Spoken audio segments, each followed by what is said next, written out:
Hello guys, কেমন আছো তোমরা সবাই? আশা করি তোমরা খুব খুব ভালো আছো। আমিও খুব ভালো আছি তোমাদের ভালোবাসায়। তো আজকে থাম্বনেল টাইটেল দেখে তোমরা অবশ্যই বুঝে গেছো যে আমি আজকে কি ভিডিও নিয়ে চলে এসেছি। তো অনেক দিন ধরেই আমাদের একটা মোবাইলের দরকার ছিল। আমার বরের কাছেও বড় মোবাইল নেই এখন বর্তমানে। তো আর আমার কাছে যেটা আছে এটা হলো আমি কুমারীকাল থেকেই নিয়েছিলাম। আমি যখন উচ্চ মাধ্যমিক পাস করার পর ফার্স্ট ইয়ারে যখন ভর্তি হই তখন আমি বড় মোবাইলটা নিয়েছিলাম। তো অনেক দিন হয়ে গেল, প্রায় পাঁচ বছরের কাছাকাছি আর কি। তো 4 বছরই ধরো। তো অনেক দিন হয়ে গেল মোবাইলটা দিয়ে আমি ভিডিও করছি, সেটাই তোমাদেরকে একবার দেখাবো যে মোবাইলটার অবস্থা কি হয়েছে এখন। পুরো ফেটে গেছে ডিসপ্লে, কিন্তু তাও আমি ওটা দিয়ে ভিডিও করে যাচ্ছি। তো অনেক দিন ধরে ভাবছি যে নিব নতুন মোবাইল, তো নেওয়া হয়ে ওঠেনি আর কি। অনেক কিছু বাধা চলে আসে আর কি নিব বলে। তো এবার ভাবলাম যে নিয়েই নি। তো একটা নিয়েই নিলাম তারপর মোবাইল। আমি এরপর ভাবলাম যে মোবাইলটা নিয়েই নিই। তো আমার হাজব্যান্ড আমাকে জিজ্ঞাসা করলো যে মোবাইলে অর্ডার দিবা না দোকান থেকে আনবা। আমি বললাম দোকান থেকে নিলে ভালো হয়, একটু দেখে শুনে ভালো করে মোবাইলটা দেখা যাবে দোকান থেকে নিলে। তো তারপরে আমাকে বলেনি যে আমি আজকে মোবাইল নিব। হঠাৎ করে আমি বাইরে বসে আছি হল রুমে চেয়ারে, তো মোবাইল দেখছি, ওখানে আমাকে এনে দিয়ে একটা ব্যাগ বলছে কি এই না ধরো মোবাইল, নতুন মোবাইল। আমি তো চমকে গেছি। আমি বললাম একবার আমাকে বললেও না, সারপ্রাইজ করে দিয়েছি পুরো। তো চলো বেশি বক না করে তোমাদের ফাইনালি মোবাইলটা দেখাই দিই, নতুন মোবাইল। তো আমাকে তো খুবই ভালো লাগছে, নতুন মোবাইল নিতে পারলাম আর কি। অনেকদিন ধরে ভাবছি যে নিব। তো এই যে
দেখা যাচ্ছে, এই যে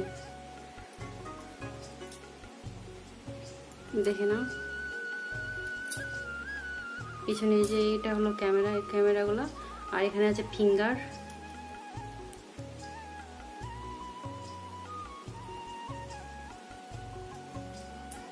এখানে আছে ফিঙ্গার, এখানে ফিঙ্গারটা আছে, এগুলো ক্যামেরাগুলো। দাঁড়াও কভারটা খুলে দেখাই।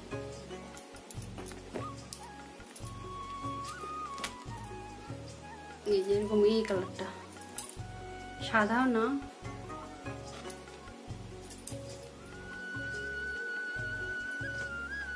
তো আর কি দেখাবো বন্ধুরা, তো দেখে নিলে। তো এখন চার্জারটা দেখে নাও, এই যে চার্জার আর কি দেখাবো মোবাইল। তো বন্ধুরা মোবাইলটার দামটাও শুনে নাও, খুবই কম দামের মধ্যে, খুবই কম দাম, মাত্র 15,000 টাকা। এই যে তো বন্ধুরা এটা হচ্ছে নতুন মোবাইল দিয়ে ক্যামেরা করছি। এই ক্যামেরাটা কেমন একটু বলো? নতুন মোবাইলের ক্যামেরাটা ভালো আছে না পুরাতনটার ক্যামেরাটা ভালো আছে? কেমন অন্ধকার অন্ধকার লাগছে। তো আগের মোবাইলটাও দেখে নাও, কভার খুলে দেখাচ্ছি কিরকম মোবাইল দিয়ে আমি ভিডিও করতাম। এই যে অবস্থা মোবাইলের, একবারে ডিসপ্লে ভেঙে গেছে এখান দিয়ে, কোনো সময় তো হাতের মধ্যেও লাগে। এই যে পায়ের পিছনে এরকম, অনেকদিন হয়ে গেল না, পুরাতন। কিন্তু মোবাইলটার ক্যামেরাটা ভালো আছে। এই যে একবারে ফেটে গেছে এখান দিয়ে এখান দিয়ে। তো এটাই ছিল আমার আগের মোবাইল। তো চলো, ভিডিওটা কেমন হয়েছে, ভালো লাগলে লাইক কমেন্ট শেয়ার করে দিও। তো আজকের ভিডিওটা আমি এখান থেকে শেষ করছি, আবার দেখা হচ্ছে নেক্সট ব্লগে। তো বাই, ভালো থেকো, সুস্থ থাকো, টাটা।